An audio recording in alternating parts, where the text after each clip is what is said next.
Alright, let's finish this book. It just ends with Nia, it looks like. Chapter 18, Southern Sudan, 2009. Nia waited her turn in line. She was holding a plastic bottle. The well was finally finished. The gravel had been put down to make a foundation, the pump had been installed, and the cement had been poured and left to dry. Before the pump was used for the first time, the villagers all gathered around. The leader of the workers brought out a big sign made of blue canvas. The canvas had writing on it. The writing was in English, but the leader spoke to Nia's uncle, and Uncle told everyone what the sign said. In honor of Elm Street School, Uncle said, this is the name of a school in America. The students at the school raised the money for this well to be dug. Uncle held up one end of the sign. The workers' leader held up another end. Everyone else stood around it, and one of the workers took their picture. The picture would be sent to the American school so that the students there could see the well and the people who were now using it. Then the villagers all got in line to wait their turn for water from the new well. When Nia reached the head of the line, she smiled shyly at her uncle, who paused in his work for a moment to smile back at her. Then he began moving the pump handle up and down, up and down. A stream of water flowed from the mouth of the pump. Nia held her bottle underneath the pump mouth. The bottle filled up quickly. She stepped aside to let the next person fill a bottle. Then she drank. The water was delicious. It wasn't warm or muddy like the water from the pond. It was cool and it was clear. Nia stopped drinking and held up the bottle so she could look at it. Funny that something without any color at all could look so nice. She drank a few more sips, then glanced around. Everyone had a bottle or a cup. They were drinking that lovely water or waiting in line for more, or talking and laughing. It was a celebration. An old granddad standing not too far from Nia shook his head. In a low voice he said, "This is where we used to gather for our bonfire celebrations. I have been sitting on this ground my whole life. In all those years, I never knew that I was sitting on top of this good water." Everyone around him laughed. Nia laughed too. In a few more days, the school would be finished. Nia and Depp and Akir would all go to school along with the other children. Next year, there would be a marketplace where the villagers could sell and buy vegetables and chickens and other goods. There was even talk of a clinic someday, a medical clinic, so they wouldn't have to walk so far to get help as they had to when Akir was ill. It was the well that was bringing the village all these good things, but the well was not for their use alone. People would come from miles around to fetch the good clean water. Nia knew from listening to the grown-ups that the crew leader had made many arrangements concerning the well. No one was ever to be refused water. Some of the villagers would be responsible for maintaining the well. They would be very busy with this new work, so the entire village was to help them with their crops and cattle. Other villagers, including Nia's uncle, would resolve any disputes that arose.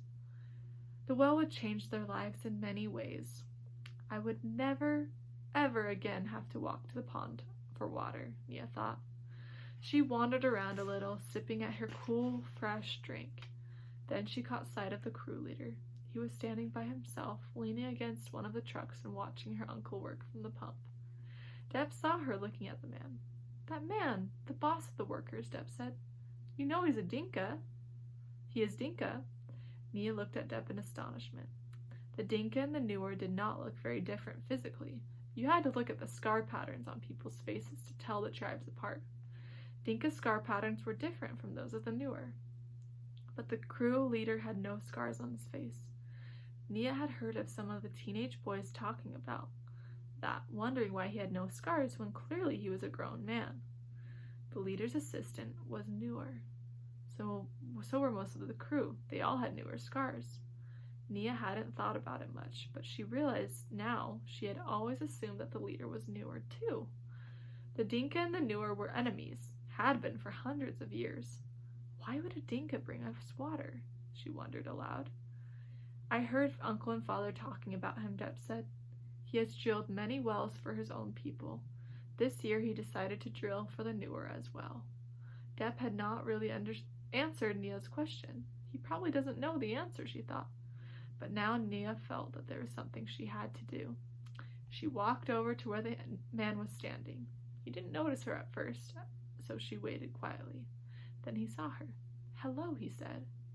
Shyness flooded through Nia. For a moment she didn't think she would be able to speak. She looked down at the ground, then at the stream of water still flowing from the pump mouth. And she found her voice. "Thank you," she said, and looked at the man bravely. "Thank you for bringing the water." The man smiled. "What is your name?" he asked. "I am Nia." "I'm so happy to meet you, Nia," he said. "My name is Salva." So there you go, guys. That is the story. And at the very end, it actually has a message from Salva Dutt. So let's read it. So it's a message from the main character. "The book is based on the true story of my life. I hope that because of this book, more people will learn about the lost boys in the country of Sudan. I was born in a small village called Lunarik in Tonj County, southern Sudan. And just as it says in the book, I stayed in refugee camps in Ethiopia and Kenya for many years before I came to America. I am thankful to a great many people. The United Nations and the International Red Cross supported my life when I was in danger of starvation. The Moore family, St. Paul Church, and the community of Rochester, New York, welcomed me to the United States. I am also grateful for the education I have received, especially at Monroe Community College. And deepest gratitude to the people who have helped me with my project, Water for Sudan Incorporated, the schools, churches, civic organizations, and individuals all over the country. Special thanks to the Board of Water for Sudan and to the Rotary clubs that have worked closely with me. My dreams of helping the people back home in Sudan are beginning to come true. I overcame all the difficult situations of my past because of the hope and perseverance that I had. I would have not made it without these two things. To young people, I would like to say, stay calm when things are hard or not going right with you. You will get through it when you persevere instead of quitting. Quitting leads to much less happiness in life than perseverance and hope." This is from Salva Dutt, Rochester, New York in 2010. He wrote this. So there you have it. In these kind of crazy times that are happening right now, we just need to stay calm. When things are hard and not going right, we just need to keep persevering and keep trying and not quit. So that's so awesome that he fulfilled his dream of helping his people in Sudan. And now we know why they were giving us Nia's perspective throughout the book. It's a very cool ending. I'm not sure what we're going to read next, but I'll let you know and keep posting videos. That is our book, A Long Walk to Water. And she won't have to take that long walk anymore because of the well. Have a good one!